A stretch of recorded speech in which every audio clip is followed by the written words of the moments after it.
Hey friends, if you wish to fix Service Control Manager error 7009 on your Windows 11 computer, then please watch this video. I will guide you through the resolutions. Now it's not very difficult to resolve. The first solution is to update drivers.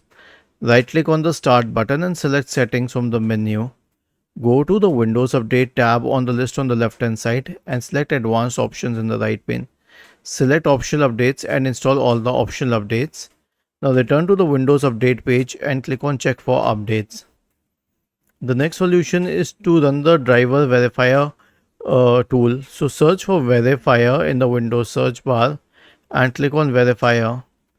Select standard settings, next, and let it run through the process to check for unsigned drivers. If in most of the cases no unsigned drivers would be found, but if you find them, then please manage it accordingly. The next solution is to perform an SFC scan on your computer. Search for command prompt in the Windows search bar and click on Run as Administrator in the right pane.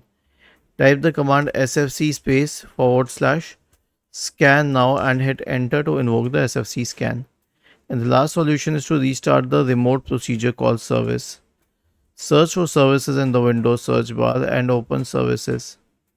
You can scroll down to the remote procedure call service, right click on it and then select restart if you have that option, but in most of the cases you will not have that option. Was this helpful? If yes, then please subscribe to the channel. If not, then let us know in the comment section of the video on how we could help you further. Thank you for watching this video and have a nice day.